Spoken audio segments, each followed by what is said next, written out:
Eh bien bonjour à tous, j'espère que vous allez tous bien.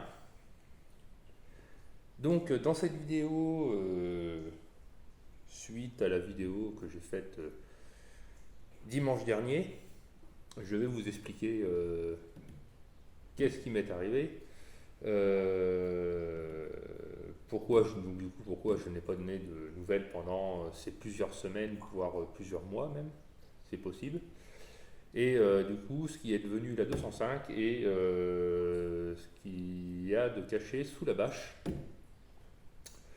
Donc je vous ai donné un indice, l'indice c'était éléphant. Donc on va voir tout ça ensemble et on va mettre la voiture sur chandelle euh, pour que je puisse la pendre en fait tout simplement, qu'elle soit à hauteur, que je puisse me glisser en dessous, que ça soit pas trop haut non plus pour pas peiner et un peu inspecter un peu tout sur la voiture. Ça je ferai ça voilà à temps perdu, mais déjà monter la voiture sur chandelle, je vais faire ça avec vous. Comme ça, je vais vous montrer comment je m'y prends et avec quel matériel. Donc, je bois mon café parce que je viens de manger et voilà, hein, forcément après le café, après manger le café, ça fait du bien. Avec la vapote.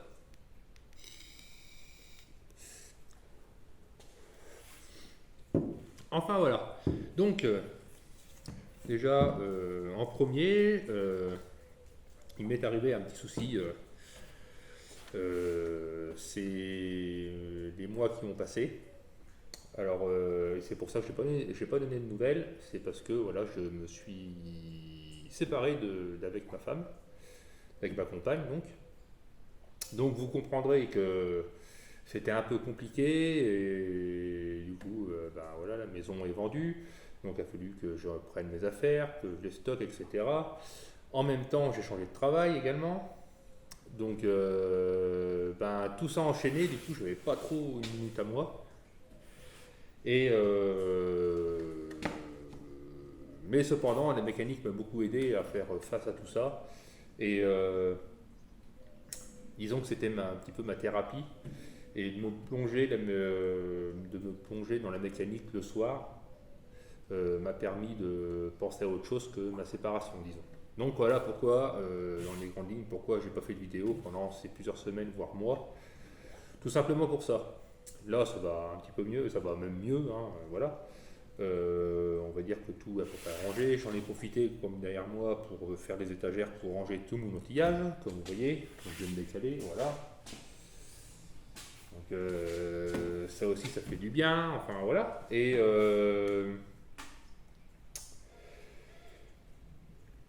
je suis pour la 205. Alors la 205, vous la verrez plus. Alors pour la simple et bonne raison.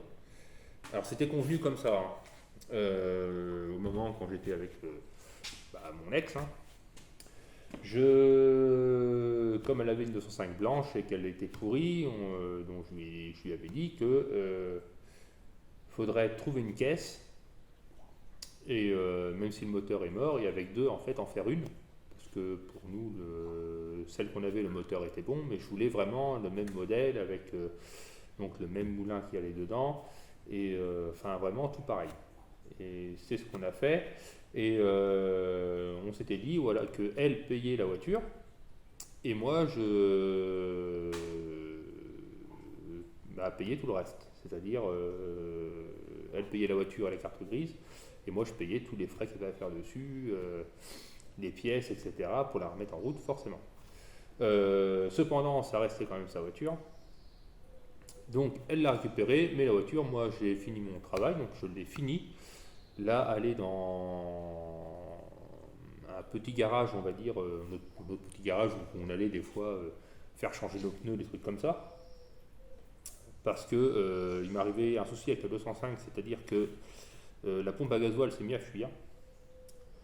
Donc, fait chier. Alors, je suis pas trop fan des trucs comme ça, j'ai pas trop envie de m'y mettre. C'est le boulot d'un dieseliste.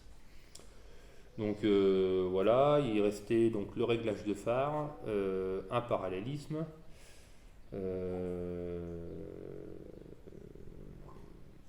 et puis bah, c'est tout. Voilà, et puis bah, elle a passé au contrôle forcément.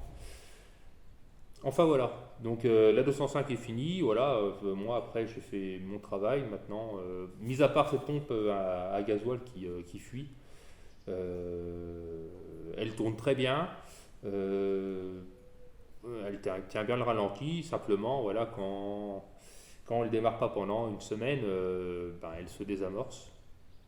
Et disons qu'elle démarre très bien, mais elle broute en fait pendant 30 secondes, histoire que la pompe se remplisse à nouveau et que tout l'air s'enlève du circuit de gasoil en fait, tout simplement. Mais sinon voilà, donc normalement avant le 15 août, elle devrait, j'en saurai plus, savoir si du coup elle est passée au contrôle, ce qu'il y a eu, etc. Le petit garagiste en même temps, je lui ai demandé, parce que c'est moi du coup qui l'ai emmené chez le petit garagiste avec mon plateau, donc je lui ai fait la liste de ce qui restait à faire dessus en fait, que lui devait faire, et en fait qu'il l'emmène au contrôle pour la passer, mais je dis par contre je veux qu'il me tienne au courant de savoir, et de faire le tour de la voiture, savoir si y a des trucs que j'ai mal fait, etc. ou pas. Donc j'en saurai plus vers le 15 août, donc je vous tiendrai informé de savoir ce qui est devenu la 105, si elle est passée au contrôle, etc. Donc on va dire que dans 3 semaines, ça devrait être fait, 3 petites semaines, ça devrait être fait. Sachant qu'après la voiture, la 205 s'en va du côté de Bordeaux, parce que mon ex est muté du coup avec son travail à Bordeaux, donc du coup en fait la voiture, je la verrai plus du tout. Si je la vois, ça sera qu'en photo, mais croyez-moi, c'est sûr, elle la gardera et elle sera stockée au sec. Ça, c'est une certitude. Donc je suis bien content, donc je préfère à la rigueur qu'elle la garde plutôt qu'elle la vende. Si elle la vendait, je lui ai dit si tu la vends, moi je la rachète. Ou sinon tu me la donnes. Euh, j'ai également, je lui ai rien demandé pour les pièces, tout ça. On va dire que j'ai mis entre ouais, on va dire 700 € de pièces dedans. Je n'ai rien demandé, j'ai fait ça par le plaisir et voilà, pour 700 balles, c'est pas non plus la mer à boire et ça reste que 700 € et on va éviter les histoires. Les histoires de pognon, c'est chiant parce que ça pue. Voilà, c'est un peu comme les histoires de cul. Donc voilà, moi je suis pour la paix des gens, donc je dis voilà, je m'assois sur 700 €, c'est pas grave, hein. Je suis en bonne santé, tout va bien. Donc voilà, pour la 205. Ensuite, eh bien, on va déjà l'XM. Alors l'XM, je vous ferai voir tout à l'heure. Je l'ai changé de place pour qu'il y ait des questions de praticité et du fait que je ne vais pas m'en occuper tout de suite, hein. Et du coup, je l'ai mis plus sur un côté du bâtiment. Et le véhicule que du coup je vais vous présenter, qui était sous la bâche bleue dans l'ancienne vidéo, du coup je l'ai mis dans le milieu entre la blanche et entre la 205 blanche et l'XM, pour que ce soit plus pratique, on va dire, pour travailler autour et du coup quand elle sera finie, pour la sortir, ce sera aussi également plus pratique et puis voilà. Donc je vais faire le tour, prendre le téléphone et je vais vous faire voir ce que c'est comme voiture. Donc dans les commentaires, j'ai vu qu'il y en avait qui pensaient à l'Ancia suite à l'éléphant. Ça aurait pu. C'est une marque que j'aime bien, alors j'aime plus trop maintenant. D'ailleurs, je crois que ça n'existe plus, je crois, de mémoire. Et c'est une filière de Fiat, donc Stellantis, hein, on va dire. Et mais je crois qu'ils font plus grand chose. Mais avant, oui, dans les années 80, même 60, 70, ils ont fait des très bonnes voitures. Et ça, je crois que ça faisait partie des premiers constructeurs à faire des voitures autoportées. Enfin, il y a eu plein de révolutions que l'Ancia ont été les premiers, les pionniers à faire. Et donc c'était quand même une grande marque, on va dire. C'était un peu le BMW de l'Italie, quoi, on va dire. Mais ce n'est pas une Lancia. Pourquoi je dis éléphant? En fait, alors quand je vais vous dire ça, vous allez comprendre. C'est une voiture qui est sortie en 98 de mémoire. Et la pub, en fait, qu'il a présenté cette voiture, ça se passait en Inde, je sais plus quoi, et en fait, pendant un moment, il y a un éléphant qui s'assoit sur le capot d'une voiture pour justement lui donner la forme de cette dite voiture. La pub, c'était ça, en fait. Donc, je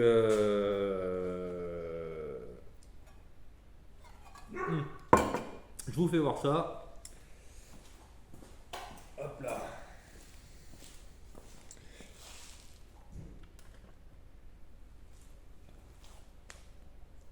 Donc voilà la voiture. On va régler ça. Voilà.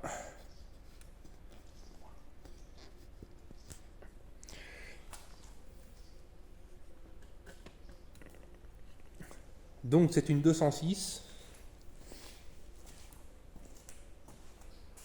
Donc une 206, 3 portes, 2 litres HDI, 90 chevaux. Elle est de je sais plus quelle année celle-ci. Je vais vous dire ça. Parce que du coup, j'ai la carte grise.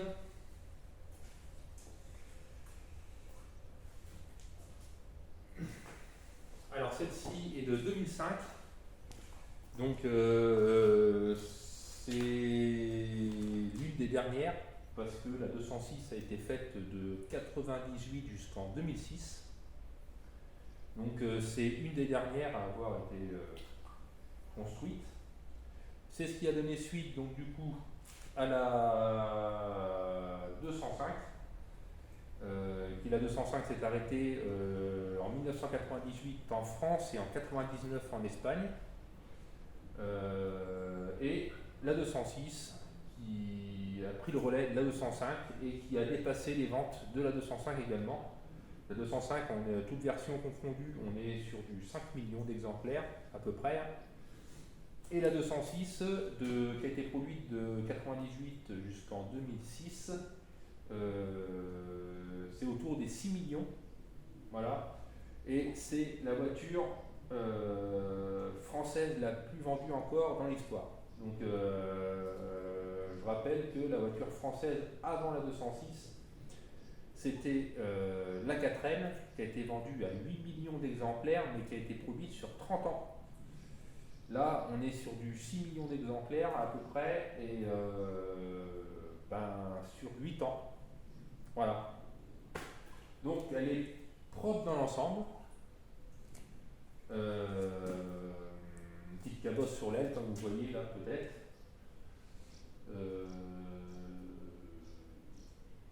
Elle démarre, elle fonctionne. Alors il faut savoir que c'est une voiture qui n'avait pas tourné depuis 3 ans, 4 ans. Alors, on va faire comme ça, je vais prendre le téléphone, on va faire le tour de la voiture.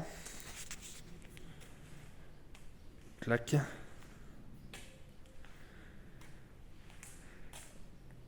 Donc vous voyez l'aile, la cabosse qui est là. Alors là, est-ce que je change l'aile ou est-ce que je la redresse un peu? Alors ça, c'est une voiture qui va être destinée à...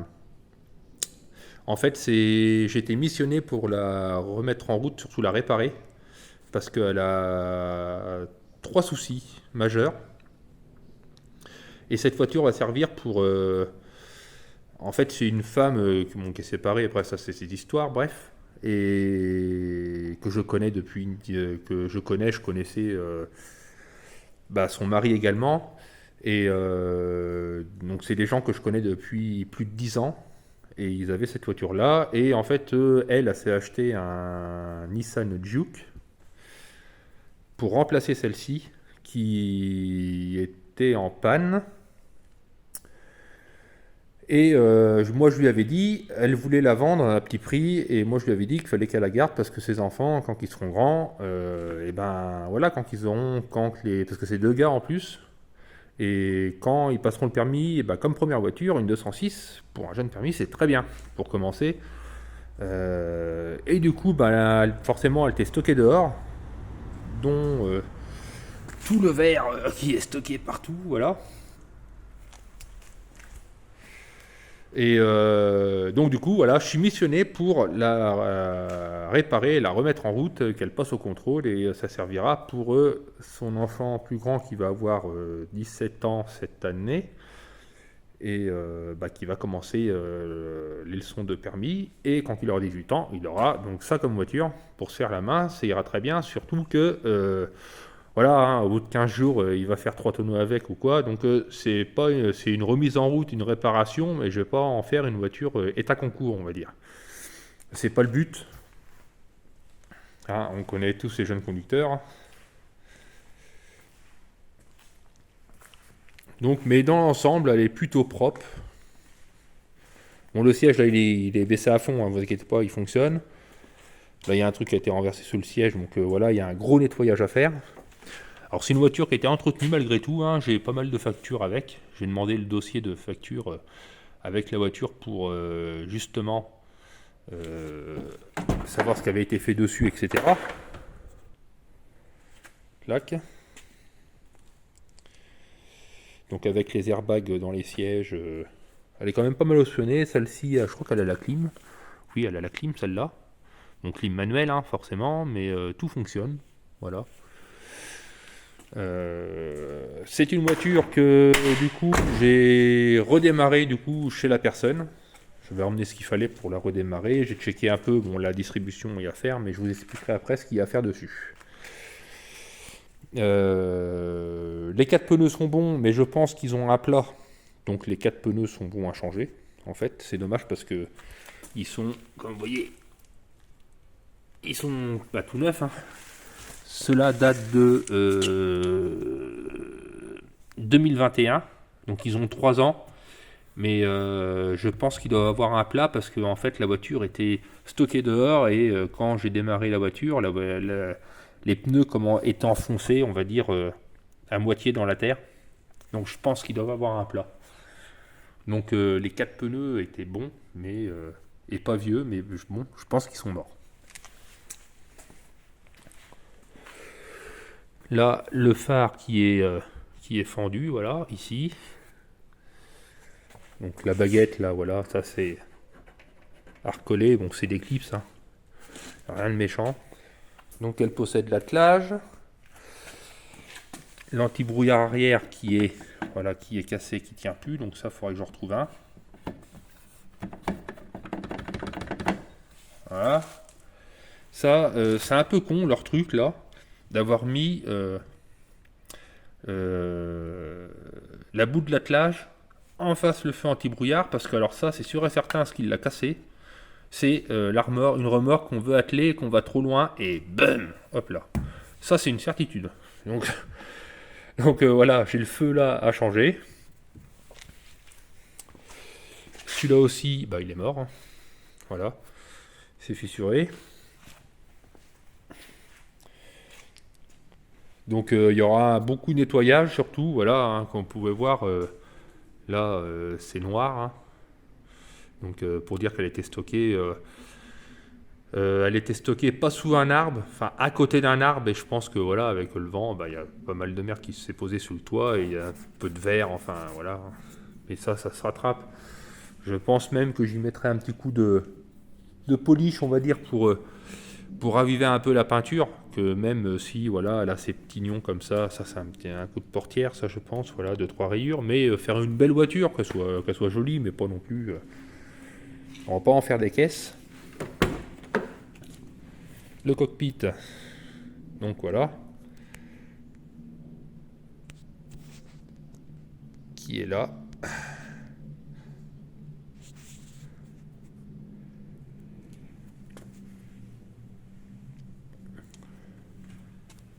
Donc c'est une voiture qui a 278 000 de mémoire, à peine 280 000, bref.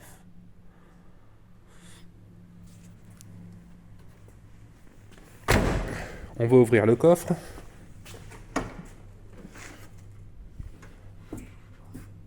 Hop là. Donc voilà pour le coffre. Donc il y a tout un tas de merdier. Mais voilà, elle est quand même assez propre. Voilà, dans l'ensemble, pour une voiture qui n'a pas tourné depuis 3-4 ans, ça va.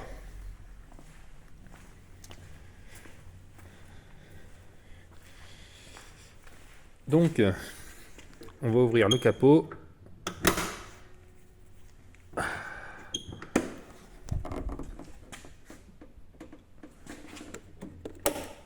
Clac. Voilà. Donc voilà.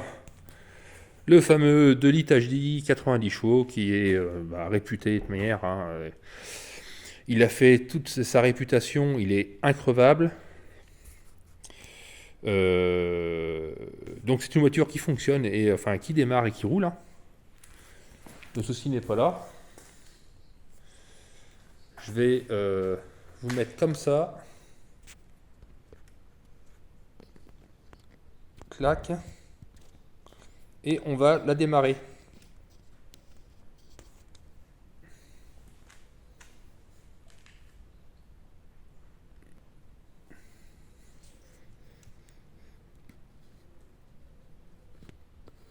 Voilà. Tac. Donc, je vais brancher la batterie. Normalement, elle est chargée. Alors ça, c'est une batterie que je me sers. Clac. Ça, c'est une batterie que je me sers pour quand j'ai un véhicule à remettre en route. Donc, qui est là, voilà, la batterie là. Et quand j'ai un véhicule à mettre en route, en fait, je l'emmène. Et comme ça, voilà, j'ai une batterie en bon état. Et c'est une batterie que j'ai récupérée sur un véhicule qui était soi-disant morte. Enfin, d'après le garage, elle était morte. Et en fait, non, c'est parce que en fait, c'était sur un véhicule qui n'avait pas tourné depuis 6-7 mois en hiver. Et du coup, la personne a changé la batterie au printemps. Et du coup, moi, c'est moi qui ai changé la batterie. Et celle-ci, je l'ai récupérée. Et je l'ai mis en charge. Je l'ai foutu sur le 806. J'ai roulé un peu avec. Et depuis, voilà, elle tient largement bien la charge. Et donc en fait cette batterie elle est bonne en fait. Et du coup, je m'en sers pour ça quand je vais remettre un véhicule en route. Je me sers de cette batterie là. Donc là on va la mettre en route.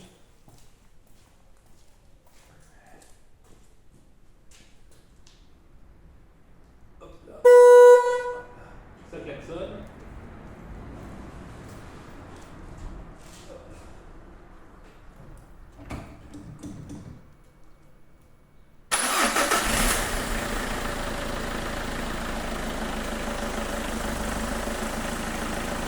Donc voilà, ça tourne bien.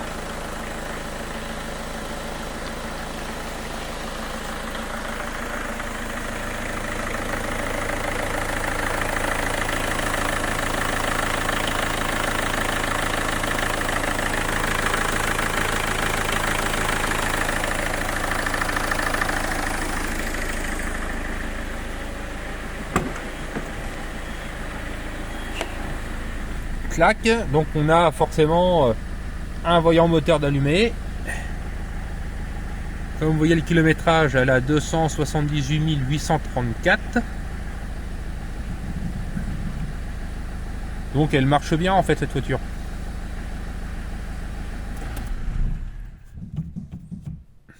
Elle marche bien. Donc vous vous dites, qu'est-ce qui cloche sur cette voiture? Alors les connaisseurs seront, quand on voit du orange comme ça, c'est pas bon. Donc en fait cette voiture, donc elle tourne parfaitement bien, mais elle a 3 soucis majeurs. Elle a un joint de culasse, elle a l'embrayage qui est en fin de vie, et il y a une grosse vibration en roulant. Alors est-ce que c'est un triangle, est-ce que c'est une rotule? Enfin voilà, il y a un souci, un gros souci sur le train avant. Donc à voir ce que c'est. Donc voilà les 3 gros points, on va dire, sur cette voiture. Donc en fait là, le truc sur cette voiture, c'est comme ça a été fait à 6 millions d'exemplaires à peu près. Donc je ne vais pas m'emmerder parce que la personne a un budget de 1500 euros. Donc c'est pas beaucoup. Hein. malgré tout, ça va très vite. Donc le souci, c'est qu'un joint de culasse, enfin, faut refaire la culasse, etc. Et c'est un petit billet, sans que ça paraisse. Parce que du coup, la culasse, il faut emmener la culasse chez un rectifieur qui la rectifie, faire les puits de refaire les puits de soupape, peut-être changer les soupapes également, et, enfin bref.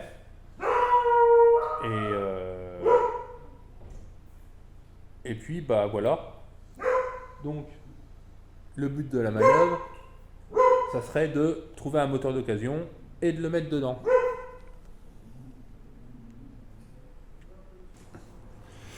Donc je disais que, excusez-moi pour, voilà, parce que j'ai mon toutou chien qui a gueulé parce qu'il y avait du monde qui était arrêté devant la grille, donc c'est bien un chien, voilà. Donc je vais vous faire voir le décor quand même devant. Voilà, la barrière elle est ici, et du coup mon véhicule, le plateau, mon toutou chien, et du coup en fait quand il y a du monde, elle gueule, mais c'est bien parce que du coup ça évite que les gens rentrent comme dans un moulin. Et en principe, avec elle, personne rentre. Hein, mon toutou? Hein? Oui, t'es mignonne. Oui, elle est mignonne. Oui, oui, oui, oui, oui, oui, oui. Yeah. Oui, oui, oui, oui, oui, oui, oui. Oh là là là là là là. Donc, revenons à nos moutons. Donc là, le but, ça serait de, sur le bon coin, que je trouve un moteur d'occasion, en fait, en état de fonctionnement, de faire distribution, de le nettoyer, etc., d'y faire une vidange et tout ce qui s'ensuit, et de le mettre dedans. Mais forcément, je vais sortir celui-là, donc je démonterai la face avant, et avec le radiateur, etc. Et comme ça, je pourrai avoir accès aussi à la boîte de vitesse, qui est pour changer aussi également le kit embrayage. Et j'aurai plus d'espace après pour les trains roulants, savoir ce qui se passe là-dessous également.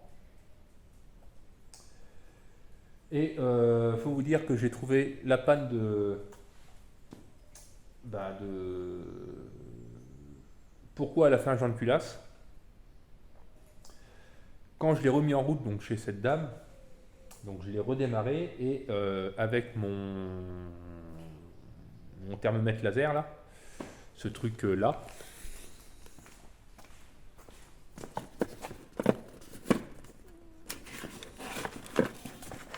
avec cette chose, voilà.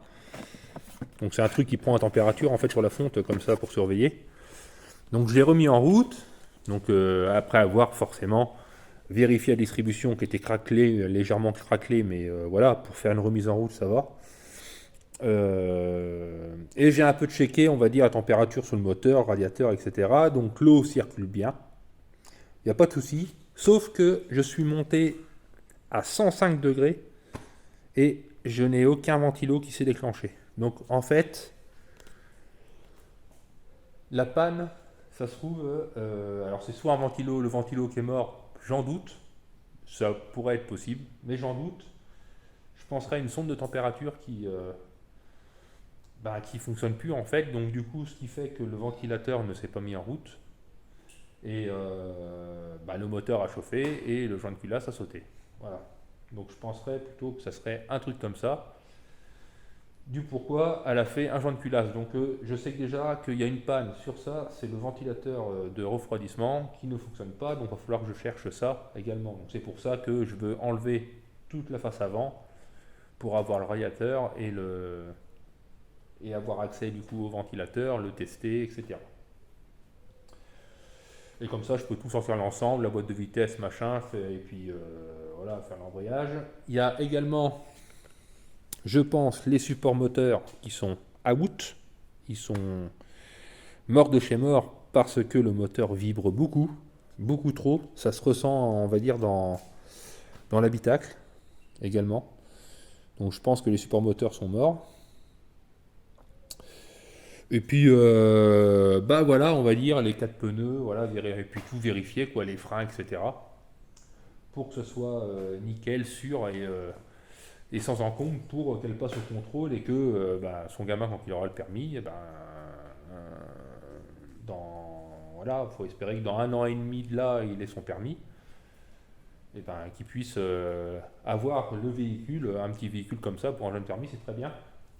Et voilà, je dirais à la maman du coup qu'elle la prenne de temps en temps pour la faire rouler et pour éviter que voilà, les pneus, il y a des plats qui se remettent sur les pneus et ça serait dommage on va dire. Mais voilà, fait des voitures, hein, faut que ça roule un minimum, sachant qu'elle a 10 ou 15 km pour aller travailler. Donc voilà, la voiture a le temps de rouler, de chauffer, etc. Que tout se mette en chauffe en fait comme il faut et sans encombre et ça permet d'entretenir un véhicule en fait.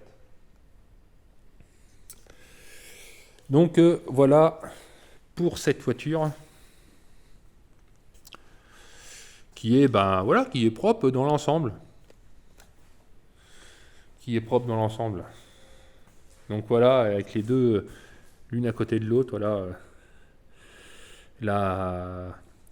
C'est la mère de celle-là, hein. C'est pas compliqué. Et donc voilà ça. Et également, je pense, les amortisseurs aussi sont secoués, donc il faudra que je regarde ça aussi. Et du coup aussi, il va falloir que je m'équipe pour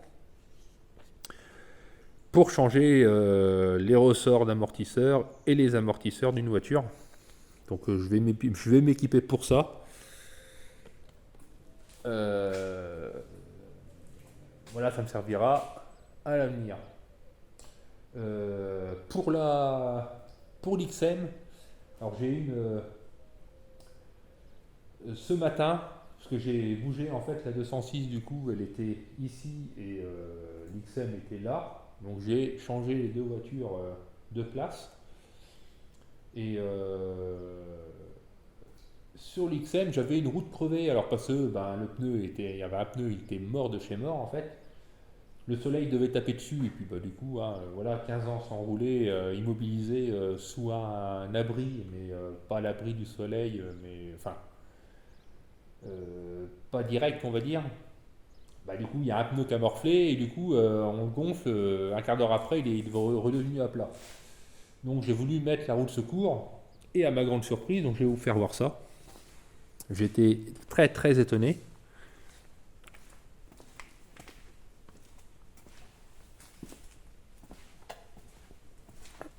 Donc, voici la roue de secours. Alors, faut savoir que c'est la roue de secours, elle est toute neuve, elle n'a jamais servi, c'est sûr. C'est la roue de secours d'origine du véhicule. Alors, qu'est-ce qui me fait dire ça? Simplement, alors là, vous allez être à l'envers, forcément. Voilà. Il faut savoir que l'XM, elle date de 90. Donc, c'est une des premières à avoir l'Hydractive 1. Parce que les premières sont sorties en 89 et de 89 jusqu'à 90. Elle n'avait pas l'Hydractive 1, c'était encore une autre technologie, mais c'est beaucoup moins confortable que l'Hydractive 1. Et en fait, donc moi, tout pense à croire que c'est la roue de secours d'origine du véhicule quand elle est sortie d'usine. Et le pneu, il a été fait la 47e semaine de 89.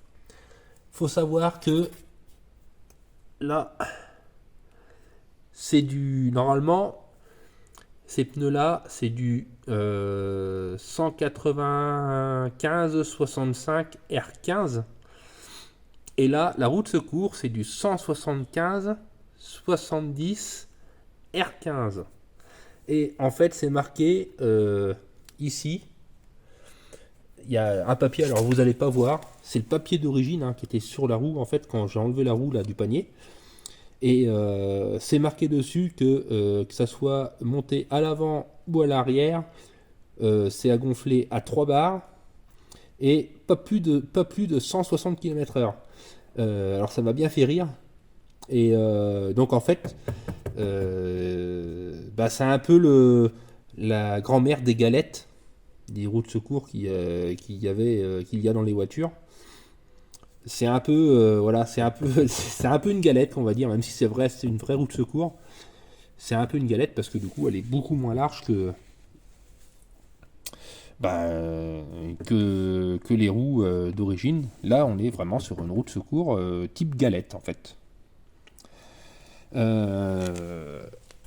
Donc j'étais étonné de ça. Voilà. Hop là. Je mettrai une photo en publication de la roue de l'XM. J'ai fait ça ce matin là, pendant que j'avais un peu de temps. Ça m'a bien fait rire et j'aime bien trouver des surprises comme ça. Donc là, on va faire comme ça ce premier épisode. Déjà parce que voilà, ça fait déjà 35 minutes. Et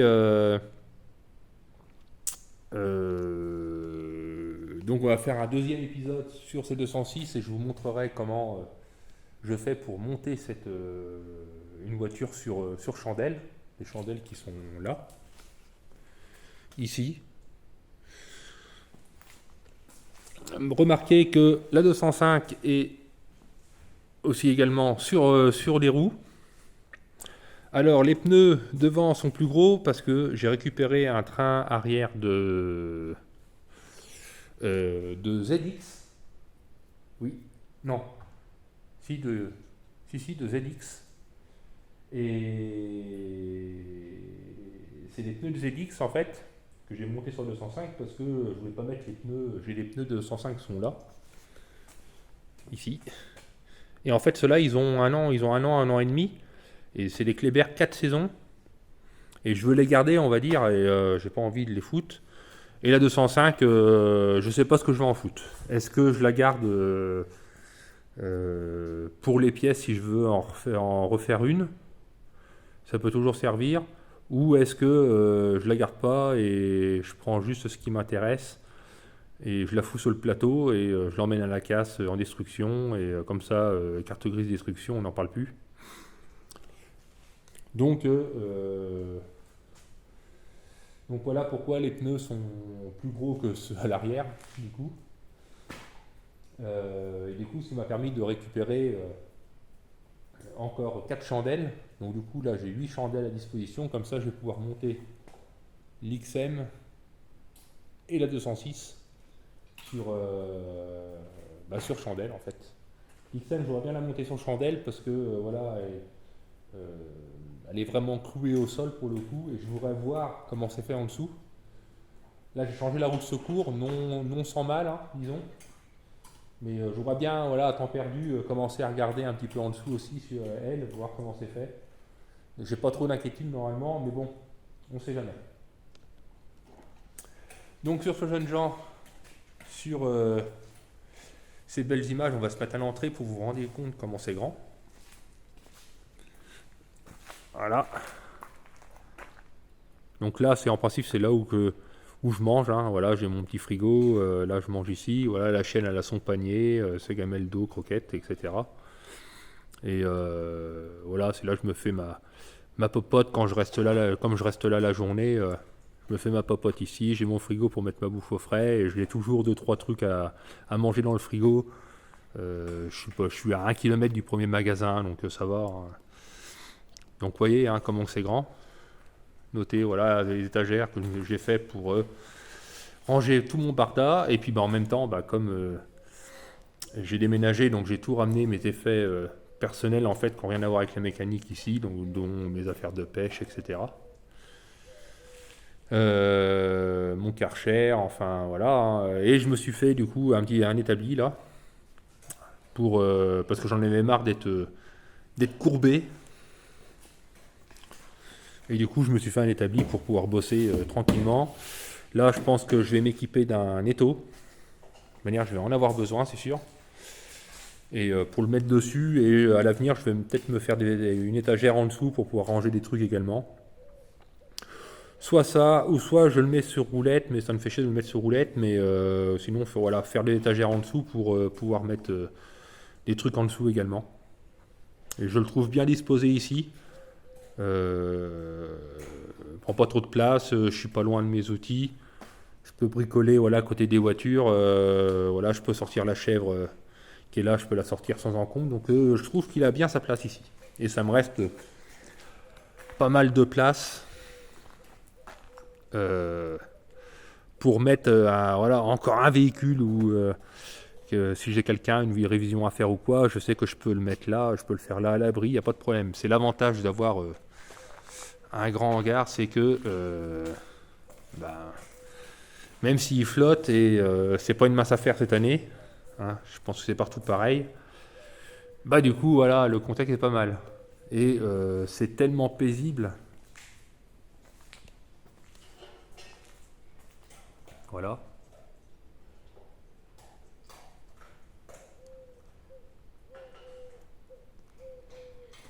On n'entend rien du tout. Il n'y a pas un bruit. Donc c'est vraiment paisible et c'est vraiment reposant. Donc après une bonne semaine de travail, honnêtement, on vient ici, on décompresse totalement, je me croirais même presque en vacances. Voilà. Donc sur ce, jeunes gens, je vous dis à la prochaine. On se retrouve pour le deuxième épisode pour monter la 206 sur chandelle. Et comment on s'y prend. Et donc je vais m'arrêter là pour le moment. Je vous dis, je vous souhaite un bon week-end, bonne fin de week-end. Je vous dis à la prochaine. Et à ciao, bonsoir.